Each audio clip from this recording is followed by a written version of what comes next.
The passage today is 1 Corinthians 12:27 through 31. Now you are the body of Christ and individually members of it. And God has appointed in the church first apostles, second prophets, third teachers, then miracles, then gifts of healing, helping, administration, and various kinds of tongues. Are all apostles? Are all prophets? Are all teachers? Do all work miracles? Do all possess gifts of healing? Do all speak with tongues? Do all interpret? But earnestly desire the higher gifts, and I will show you a still more excellent way. Let's pray. Dear God, I just pray that you would open our hearts to hear Pastor Jeremy's sermon this morning and the words that you will be speaking through him. We pray that we would just learn to just be unified as a church body and also recognize that we all have individual gifts and that you have given those gifts to us. We pray that you would bless the potluck and the time that we share together this morning. In Jesus' name, amen. You may be seated. Good morning, church. Today I have the privilege of bringing you today's message, and we're continuing our series on the called out church and what it means to be a church. We began in the book of Acts, and we saw how the church was formed, and we went to the book of Ephesians to talk about the foundations of the church and what the church is supposed to look like. And as we enter into these next 3 chapters in the book of 1 Corinthians, we've been talking about the different members of the body. And it was good. The feedback even from last week really was a lot of people feeling seen and feeling heard, that I may be different, but God made me the way I am to be a part of the body of Christ and to utilize the giftings that he has bestowed on us and the various talents, the various abilities, all to edify the body and to be united in Christ. But as always, Paul is continuing to drive this home that you are the body of Christ. And in this passage, he makes it very clear that you're not everything. You aren't all the things. You are a part of a larger thing. And it made me think of why is it that many times there seems to be conflict in the church. I think what Paul is addressing to the Corinthian church in this letter is the fact that this church was a dysfunctional community. The Corinthians were messed up in many ways. They had lots of different divisions, and a lot of the first section of 1 Corinthians talks about these various divisions. And I always have thought to myself, I thought church was a place where everyone got along. I thought church was a place where there were no divisions, there wasn't any drama, like everyone was just supposed to look like Jesus. And I just grew up thinking, all these adults that are at church, they're my example of Christ. They weren't. Many of them were wonderful Christians. But I think growing up in the church, I realized my view of God was shaped by these people over me, but it was also marred by the fact that they were selfish. They had their own perspective. And so Paul explains in this section of 1 Corinthians that you're all members of the body. You all are various parts of the body, and we're here to worship and serve Christ. And so I began to ask the question, so why is there so much conflict? Why is it that we can't just seem to figure it out? And I don't want to spoil it, but next week's sermon's on 1 Corinthians 13. And 1 Corinthians 13 is one that I'm sure you've heard, because even if you don't come to church very often, 1 Corinthians 13 is one of the most beautiful explanations of what love is. And so the answer that I'm going to get to today is it's all about love. But let's begin. Why is there so much conflict? And all I can think of is going back to the parts of the body. Again, the hands and the feet and the ears and the eyes. And I began to think about the ears and about what our ears do. And our ears are able to hear sound. And it's amazing. If you've ever put on a nice pair of headphones or had a really good speaker system, and they have it surround sound, like you have the 7.1, where you have the front speakers, the back speakers, the side speakers, and when you're watching a movie or something, you can really tell where the sound is coming from, and you have 2 ears to give you that sense of perception, that sense of depth perception. It's like a 3D experience when you have sound coming from all these different ways. And I began to think to myself, imagine if your ears could have a conversation with each other. Both are doing the same function. Both are hearing, but imagine a sound is coming from the right, your left, my right. One of the ears is going to say, that was really loud. The other ear is going to say, that wasn't loud, you numbskull. It was barely a sound. No, the sound was really loud. I could hear it clearly, and I'm the ear. Oh, that's my job to hear. You think I'm not doing my job right? And the other ear is saying, you're not doing your job wrong, you're just not doing it well. Because I can't hear anything. I can kind of hear what you're talking about, but to say that's loud is you're wrong. And I see this happening in the church. I see this happening a lot. In many ways, there's a lot of conflict because why? We know our perspective. I know what I say, and I know what I see. I know what I perceive. And why isn't anyone else seeing it the way I see it? Why isn't everyone else viewing the way the world is? God, why don't you get me to explain more from my perspective? Because this crazy other ear is saying that noise was loud when clearly it was silent and it was quiet. Church, I hope you see how ridiculous this is. You understand that the point isn't one ear is right and the other ear is wrong. Both are right in their own way. Guess what? That's not the point. The point is that then the body understands that there's a noise coming from the right. That there's a noise coming from this side. Imagine you have two hands. Both hands are very distinct, very individual. Both are needed, your right hand and your left hand. If your right hand is on top of a hot stove, the right hand is going to say, that is hot. Your left hand then looks at your right hand and says, I don't feel it. I don't feel that the stove is hot. The stove doesn't seem very hot to me. The right hand is screaming, this is hot. It's hurting me. And so what does the body do? It needs to take the hand away. The left hand is saying, man, that right hand is very sensitive. They're making a big deal of something when clearly it's not a problem at all. I genuinely hope you understand this is because as unique as you are, there are similarities between people. There are absolutely similarities, and again, as the pastor, I know I get compared to other pastors, other speakers, and what I want to explain is this: if I'm your favorite, and I hear this, and I'm like, that makes me very uncomfortable, and it makes me want to like shrink away and run away. My point is this: if someone's preaching the gospel, praise God, because just because one person is doing a gifting and it's really connecting with you, praise God. That it's leading you to the cross, that it's leading you to the word, it's leading you to Jesus.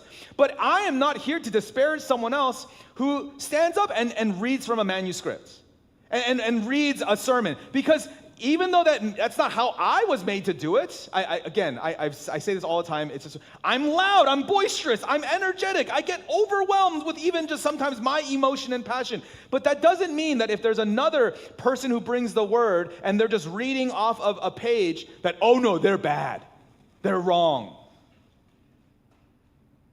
My point is, as long as they're preaching the word, they're preaching the gospel, they're teaching you to strive to be like Jesus, to walk with him in submission, to understand the grace that he's bestowed on you, the love. It's not about the volume. It's not about the humor. It's not about the way in which it happens. It is God has made you the way he made you, and you need to be obedient with the giftings that he's given you.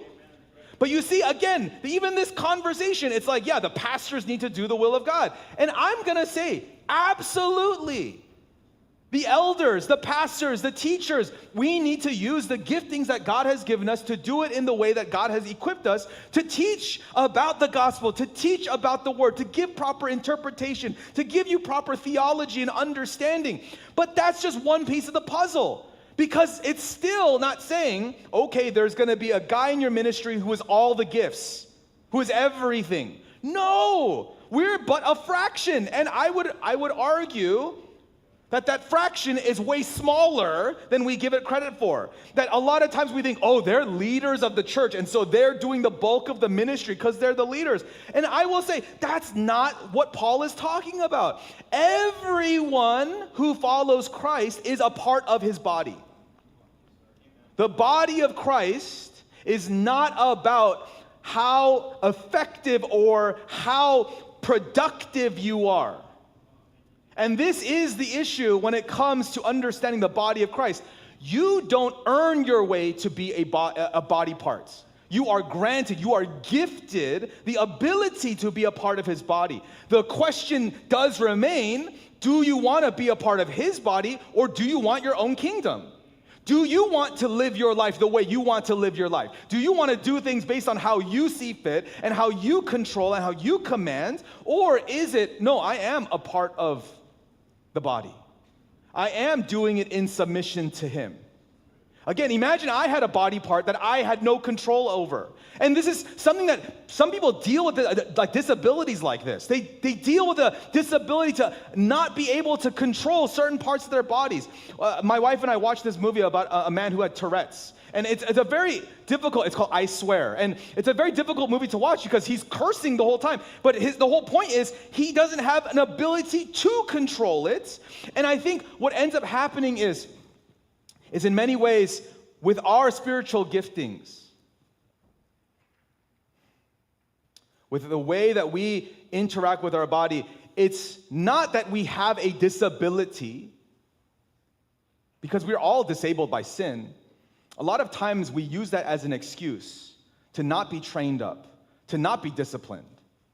I want to make this very clear. We are all disabled by the works of sin. So no one in this room can say, I perfectly use my gifts in full control and I do it perfectly. There should be an understanding that we are all fallen, but the point remains that God has granted each and every one of us in this room a gift. And that gift is to be a part of the body, is to be a member of the body of Christ. And so again, the relationship we have even in the congregation is to understand that it's not just about the leadership leading us to be close to Christ. It's just one fraction of the piece. In many ways, your expression of your gifting, that your personality, the way that the Holy Spirit has granted you a manifestation of his love, a way for you to interact with one another, is equally as important as what I'm doing up here. But I think there are many things that cause us to stumble. And the first one is this, is that we don't like it when God puts us with people who we disagree with. Difficult people. And again, I love you all, but people are difficult. And as I say that, what I mean is this. Many times what happens with people is that they become incredibly defensive when they feel scared, anxious, worried, or in need. They feel like, I need to protect myself, and I need to make sure that I am understood, and the focus becomes highly selfish. And I'm not saying that anyone's wrong, and so please don't get this as an attack. This is just what makes people very messy, and relationships really messy, is because when everything's going well and there's an abundance of everything, then you know what? Everyone's happy, everyone's good. But the moment there's a feeling of scarcity, there's a moment of that feeling of anxiety, there's a moment of that jealousy, there's a moment of the sin that enters into our human relationships, what ends up happening is people then are like, I need to make sure I get mine. I need to make sure I have mine and I'm protecting the ones that I like. And then you see this, and we see this in the Corinthian church. You see the cliques, you see the divisions, and you see the groups. Why? Because I am not here to love everyone. I'm here to love mine first, and then I can love everyone. When God starts blessing mine, I want you to see that's an unhealthy body. And what I see so much in modern Christianity is that we have used our giftings, this grace that has given to us by the Holy Spirit, by the blood of Jesus that has been gifted to us, we incorrectly use it because we use it for the people that we like. The first point of today is that you are the body of Christ.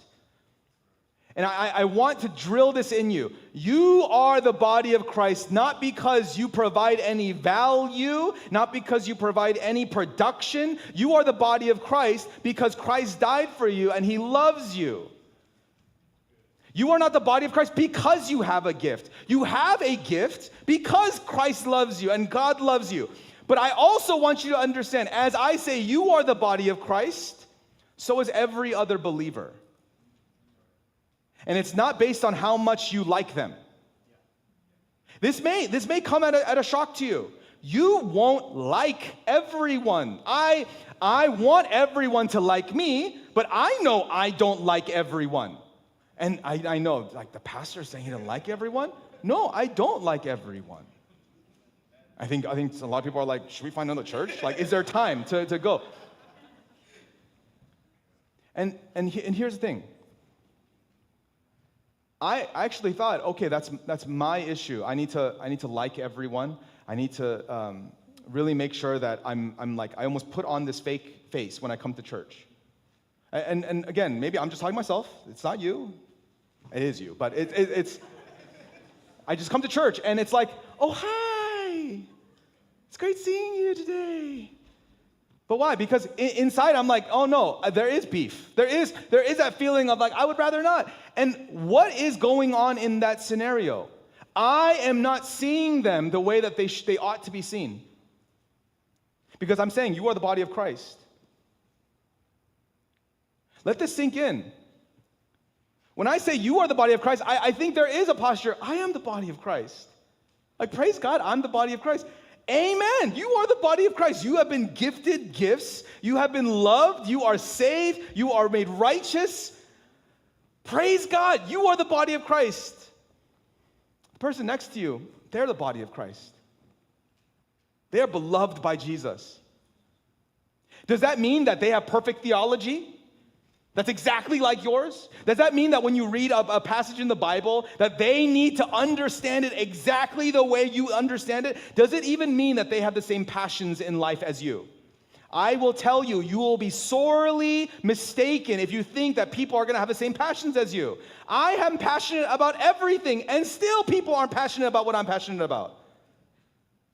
But that's not why I love you. That's not why I love you. That's not why you should love one another. Why is that we should love one another? It's because you are the body of Christ. See, Paul is telling the church, you all look so different. One can be the eye, one can be the hand, one can be the foot, one can be honorable and dishonorable. But when one member is hurting, the whole body hurts. When one is doing well, we all rejoice. There's a unity because of what? Because of Jesus. And so what I see so often is you are different than me and I don't like you very much. And I will say, that's true. Okay? I get it. I see it. I'm not here to make everyone buddy-buddy. That's not possible. There will be people in your life where it is like you are two ears on the same head. They hear a loud noise, the other person hears nothing, and you're like, it's like I'm talking to a brick wall. I feel so frustrated because how can you not tell that there's an explosion over here? And they're like, I don't hear anything. And it feels so frustrating. And you're like talking about whatever topic it is, and you're just arguing and just frustrated. I need you to understand that the response isn't, oh, maybe you're right. And okay, so can I get this right? If you're an ear and you hear a loud noise and this person is hearing nothing, it isn't right for you to say, oh yeah, maybe I didn't hear anything. Maybe I didn't hear this big thing. No, that's not right. And it's not right for this person to be like, well, I guess because you heard it, I must have heard it as well. And so, yeah, I did hear a loud noise. I did. What does that do? That actually creates more confusion. But what is necessary? That I'm a part of the body of Christ, you're a part of the body of Christ. It's not an argument of what truth is. This is what it might hurt you because it's like, I'm all about the truth. I'm all about the truth. There was a loud noise. I heard it, and I need to respond my life because I heard this loud noise. And just because other people don't hear that doesn't mean that my truth of hearing this loud noise didn't exist. But what do I need to understand? Is me sharing to the body that I heard this loud noise is beneficial to the body. It is me understanding that it's not that I hate this other ear because they didn't hear it. They can't back me up. They can't make me feel better and reaffirm that I heard this. No, it's understanding that we all have a part of this body.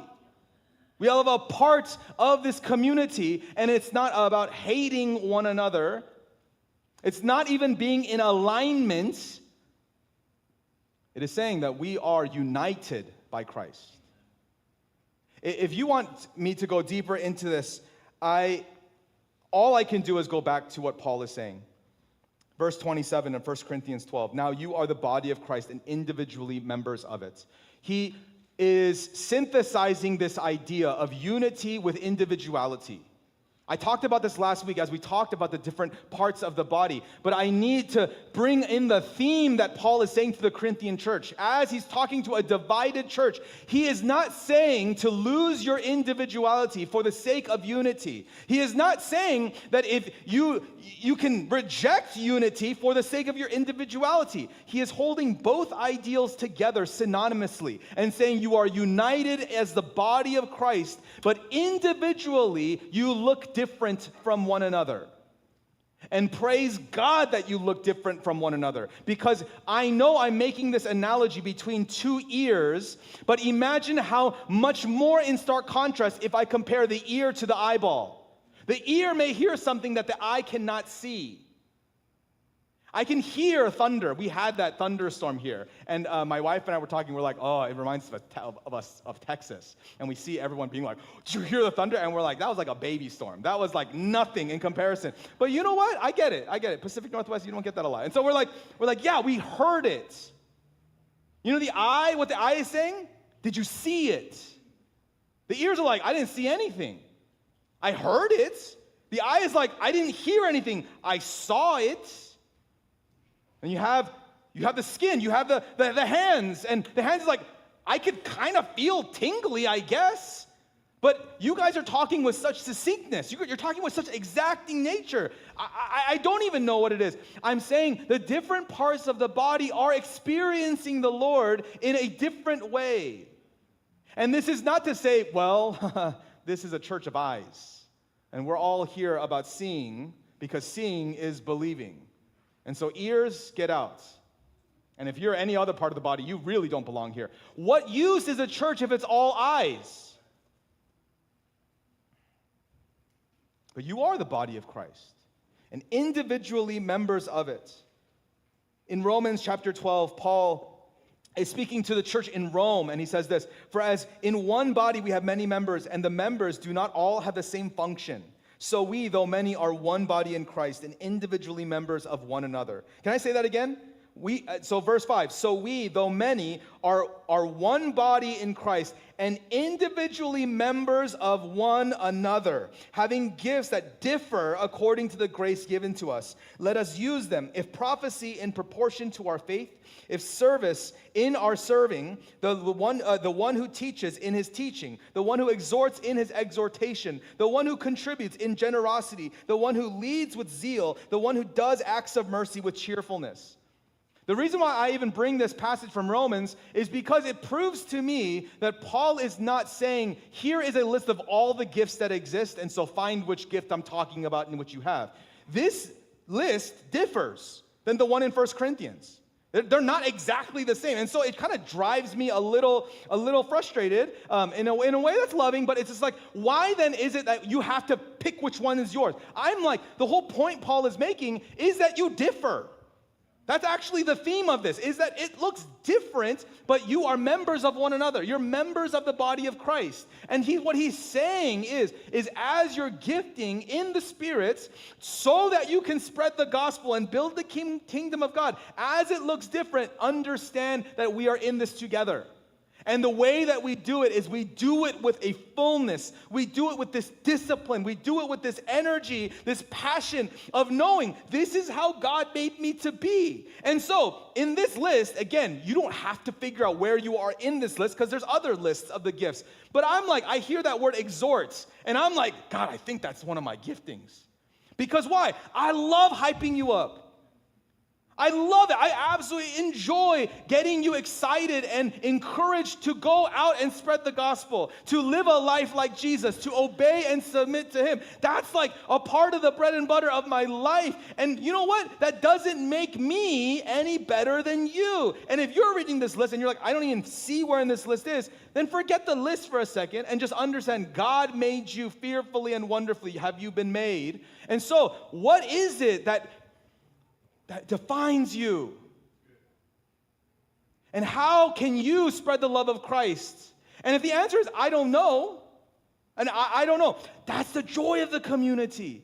That's the joy of even meeting with the elders. I know meeting with the elders may be like, oh, we got to meet with the elders. A part of even having those meetings with myself or with Giff or with Scott or with Dean, like when you meet with us, we're not looking at being like, well, I wonder if they have a gift or if they don't have a gift. No, they don't have any gifts. And so we write on our pieces of paper, no gifting. Like come back to us later. That's not how those relationships go. You know how it goes? Tell me more about yourself. Tell me more about how you're thinking, how you see. What are some areas in your life that you've been hurt? Or what are some areas of life that you've been excited? And it's not even that we can then define you. Then it becomes the thing, man, I really think it would be good because you're telling me you love to sing worship.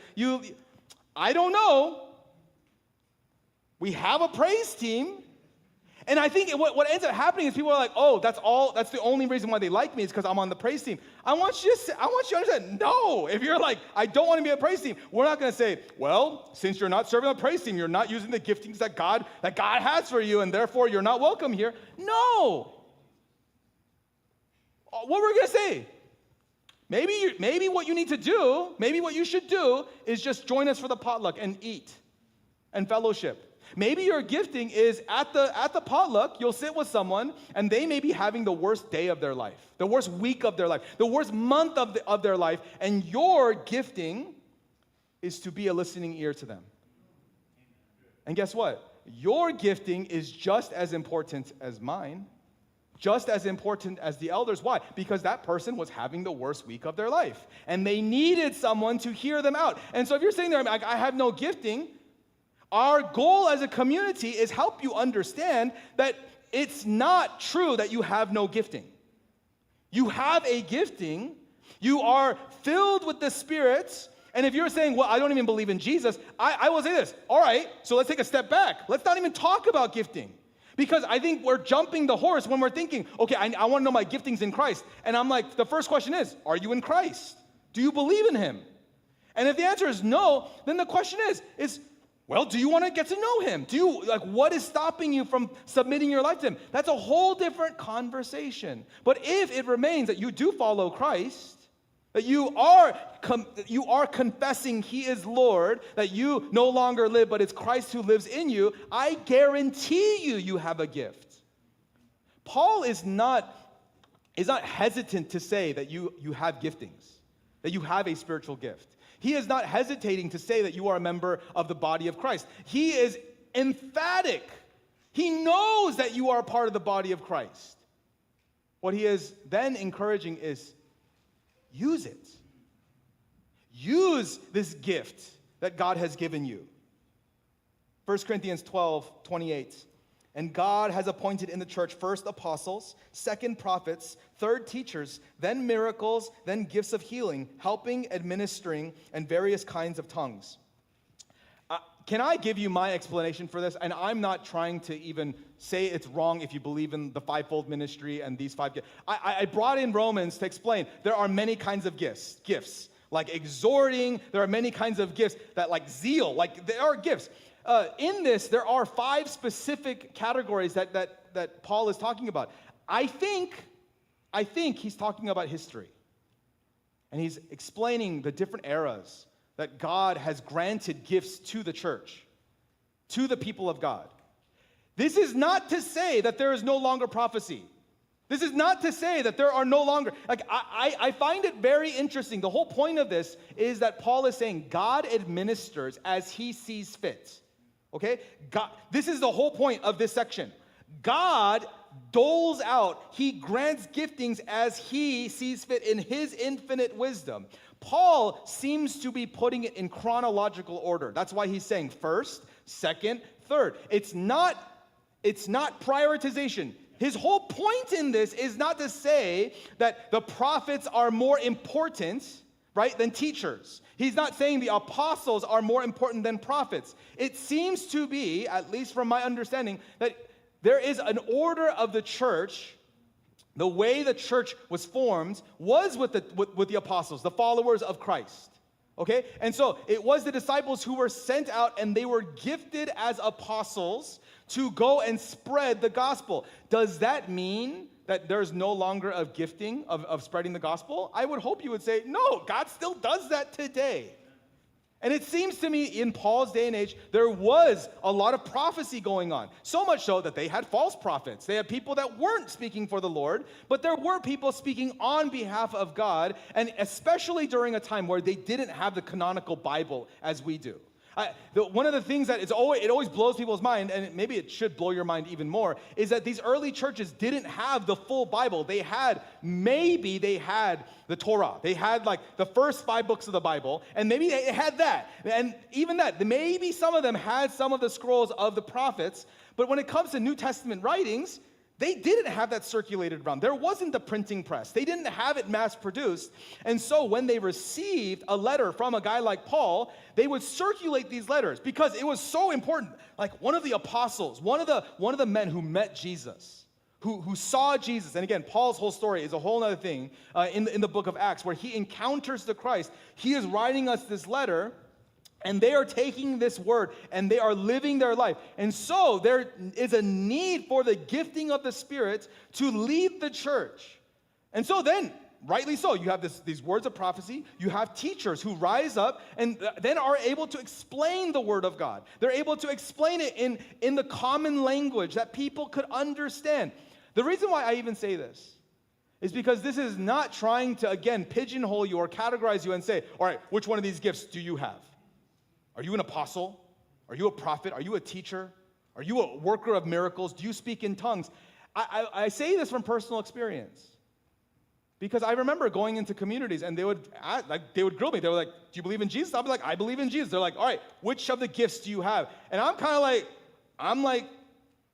I'm passionate. You know, I get really excited about Jesus. I get excited about like fellowship. I get excited about people. I mean, I love to learn. I like to teach. And they kind of look at me, they're like, I guess teacher, I guess, you know, maybe evangelist. And I'm like, I'm not even an evangelist. I'm just like the hype man. I'm just like super excited. And the reason why I say this is because it's not about the classes. It's not about the giftings. The key is that God appointed. God has appointed. And this takes the pressure off of you and me. Even when I look at the history of the church, was it because the disciples decided, okay, we're going to have the gifts of the Spirit? And so who cares about Pentecost? We're going to go out and we're going to build the kingdom of God. And God, you better give us what we need in order to build the kingdom of God because we are deciding to build the kingdom of God. That's not how it went. They actually waited. After the resurrection, they had to wait. They couldn't just have all the logistics. They couldn't build the church on their own. They knew they had to wait for the power of the Spirit because they understood that it's God's appointing. It's God's anointing that brings about the success that we desire to build the kingdom of God. That you and I cannot build the kingdom of God without the power of God. And so many times when I hear these conversations about spiritual gifts, it almost becomes in Christian circles a hot topic. Oh, don't talk about spiritual gifts. Why? Because everyone has a different understanding of spiritual gifts. And I'm like, that's why we need to engage about spiritual giftings. That's why we need to talk about it. It's because this diversity of even how you understand, how you are led by the Holy Spirit is something that we need to talk about because Paul is talking about it, but it's under this foundation that it's appointed by the Father. It's appointed by God. So that should give you and I some security. It should give us a foundation of, you know what? I don't even like to be in front of crowds. But by the power of the Spirit, I'm willing. If God is leading me to do that, that may not even be my gifting, but I'll do it. And so then, when someone like Moses, who had a stutter, who wasn't able to speak eloquently, when a guy like Paul, who would lecture for hours and hours and put people to sleep because he wasn't that interesting, when they are filled by the Spirit, the power of God can move people's hearts. And so it's not the gift that leads people to Christ. It's not the gift that even builds the kingdom of God. It's the power of the Spirit in the manifestation of the gift that builds the kingdom of God. And so there should be a humility for those who are operating the giftings to understand it's not me, it's Him. And that should be something we continually say, is when we see giftings, that it's not them, it's the Lord. And there's this understanding that it's good that they're disciplined in their gifting, and that's what Paul is talking about, that there should be this regular discipline that if your gifting is to serve, guess what? You gotta serve. There should be this exercise of doing the thing that you're called to do. If you are a teacher, if you are called to teach by the power of the Spirit, guess what? You should be teaching. There is this function that you have, but the base root of it is that it's God who is appointing that on you. That God has placed you with your history, with your past, with your personality to be where you're supposed to be. And this is probably the most unenjoyable part. He will put you where He wants you, where He needs you, and most likely that's with people that you don't naturally click with. Can I say this? Is because the reason why I'm so adamant that God will place you in a position with people that may not necessarily like you is because it continually points that it's not your power, it's not your charisma, it's not your ability that has led them to Christ, that has built the kingdom of God. It is a good thing when God places you with difficult people, because when there is breakthrough, no credit goes to you or to me. All credit goes to Jesus. But you see, what I see is a cowardice from people. That even though God places difficult people in your life who have different theology, different morals, different ethics, instead of engaging with them with the power of the Spirit, with the love of Jesus, with the will of the Father, what do? We say, nope, don't want to spend time with you. I don't want to deal with you. Why? I don't really like you. And we wonder, God, why aren't you using me to build your kingdom? Why aren't you using me to do amazing things? And God is like, I keep sending you people. And we're kind of like, yeah, you keep sending me the wrong people. God, I want people to like me. I want people to enjoy me. I want people to agree with me. I want people, me. And I think God, in His infinite mercy, is like, all right, I'll place you in a position where everyone likes you. I'll put you in positions where everyone around you has the same beliefs, has the same ideology, has the same even number of children, who has the same life stage as you. I will make everyone look just like you. And I know what happens. I hope you know what happens when we get frustrated. Why does everyone look like me? I feel like I need to be more unique and individual. I feel like I look like everyone and I sound like everyone. I'm just doing what everyone does, and I feel like I'm just living the rhythms of life, and it's so frustrating. There must be more than this. And God is like, yes, of course there's more than this. And you're like, so it's not just about living in the suburbs and raising my children and loving my wife. Like, of course there's more. But everyone says that's what I need to do in order to live a good life and a happy life. Get a good job, marry a nice woman, and I need to have a big family. There's more to it than that. All right, what am I supposed to do? Love people. All right, God, well, I have room in my schedule to love one person, to love two people, and I need to make sure that the people I love are the people that I like, the people that I enjoy having dinner with, the people and God's like, whoa, hold on. I thought you wanted a way out of this mundane life where you're just living what the world has served to you on a platter to say this will grant you excitement and joy. The answer is simple. God, I surrender all. And I will allow you to appoint the people in my life. And I will trust that you will give me the giftings that I need to love them well. 1 Corinthians 12:29. Are all apostles? Are all prophets? Are all teachers? Do all work miracles? Do all possess gifts of healing? Do all speak with tongues? Do all interpret? But earnestly desire the higher gifts, and I will show you a still more excellent way. I want you to understand, he is making a hierarchy about there is higher giftings. And this is where I know there's a lot of people who are like, all right, I want that higher gifting. I don't want to, I want higher spiritual gifts. And again, join us next week for 1 Corinthians 13, because the more excellent way is when your giftings love people. And it loves people, not with the love of this world, but the love of Christ. And so it's not that the categories of gifting, it's not apostles are better than prophets. It's not that teachers are less than prophets or gifts of healing. It's not about that. It's your gifting is higher when you are able to use your giftings to love people, to sacrifice of yourself for people. And I hear you. I feel you, because I know this idea that I'm going to sacrifice for people I don't like does not sound that appealing to me. I'm sure it doesn't sound that appealing to you, because I actively enjoy sacrificing for the people that I like. All right? I'm a good guy. I'm a great guy. You know, I'm so loving to the people that I like. No, even the pagans do that. The love of Christ is showing that kind of love through the power of the Spirit to even the least of these. To those who have been outcast. To those who have been thrown to the side. Again, there are parable after parable where there's an understanding of the kingdom of God is not what we see with our human eyes. It's understanding that God sees in a greater way. And so our job is to give of ourselves like Christ did. And we find that hidden treasure, and we're like, it's worth giving my whole life for.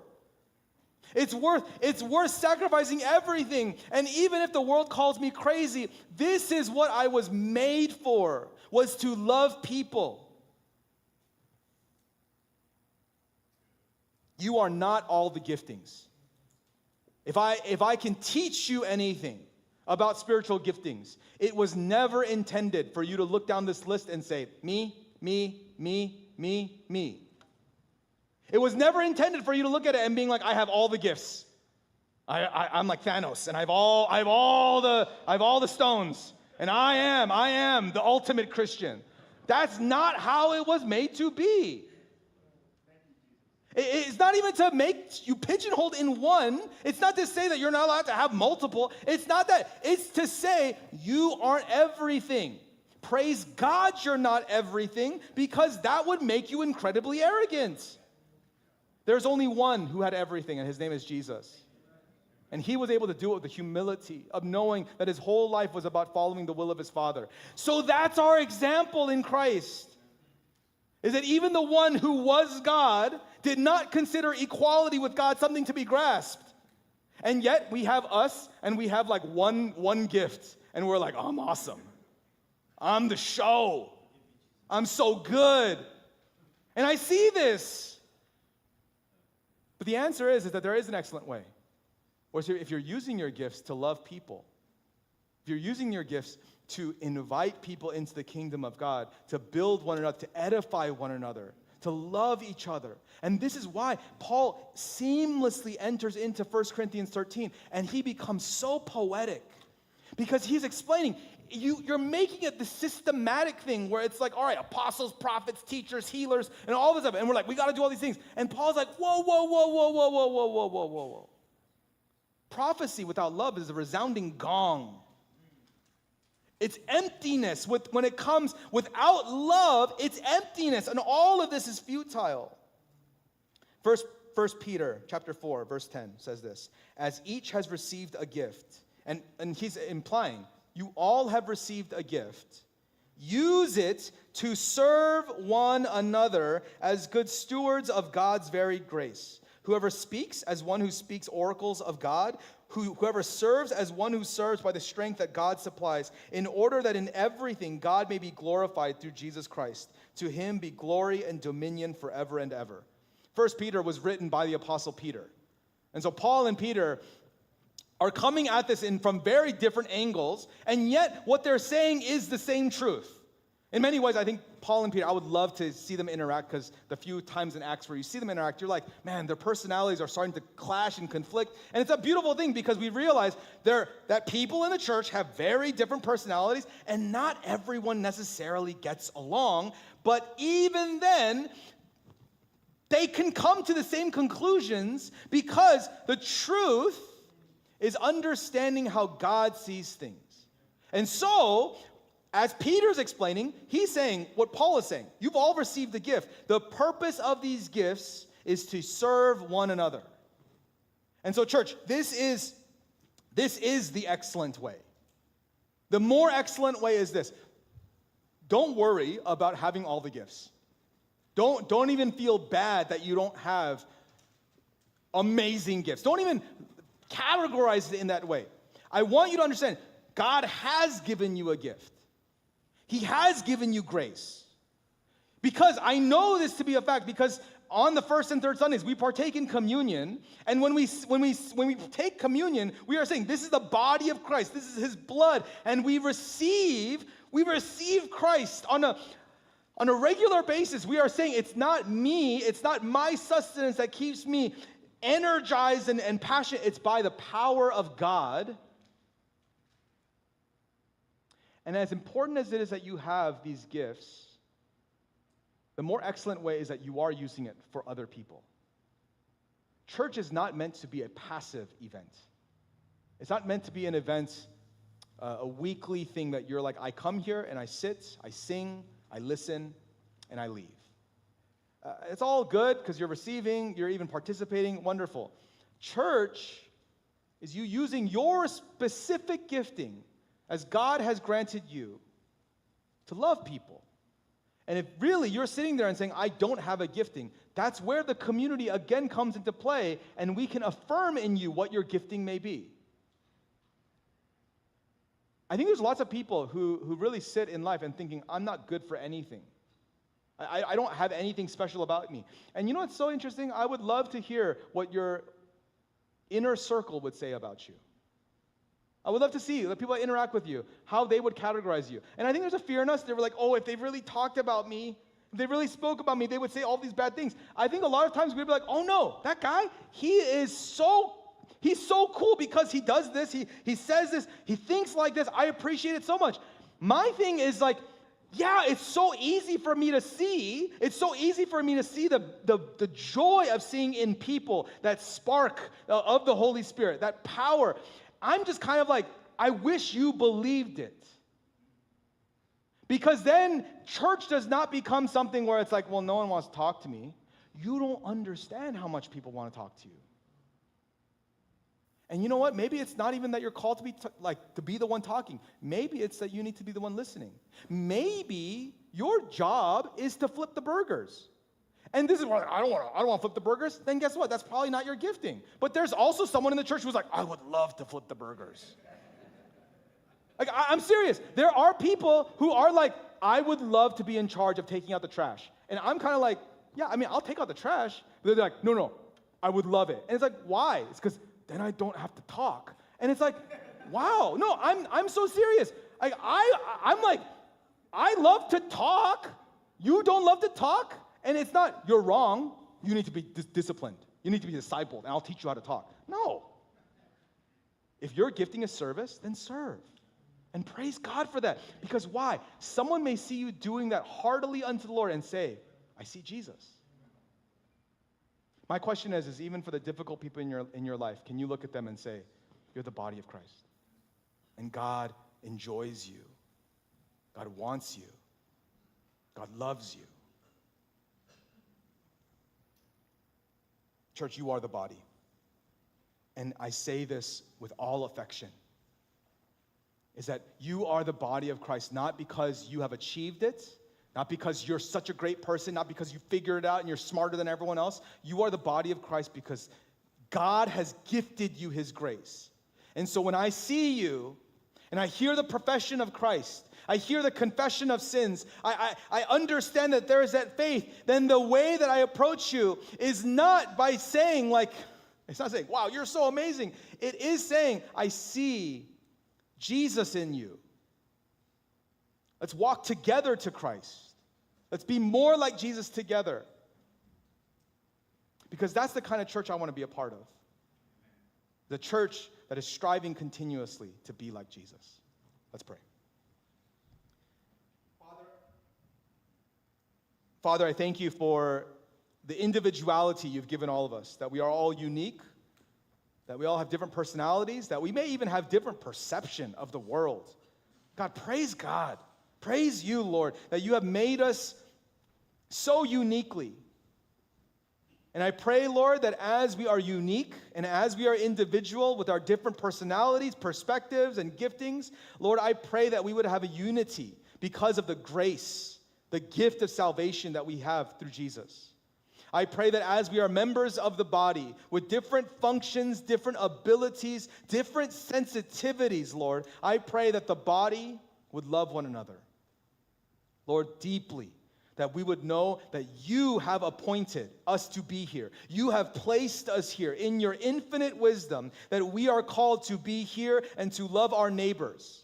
And so, Father, I pray that we would actively love the people around us, even if it's not natural for us. I pray that we would have the love of Christ to submit to one another. Lord, even if it doesn't feel comfortable for us, Lord, that we would surrender it all because we trust in the power of the Holy Spirit and in the love of Christ and the will of the Father.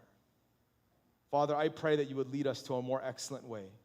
Lord, that we would all individually use our giftings in the Spirit to edify the church, to love one another, to build one another up. I pray, Lord, that we would not tear each other down. I pray that we would not be resounding gongs or clanging cymbals. Lord, I pray that we would be so full of love that, Lord, the image of Christ would be on display for this dark and broken world to see.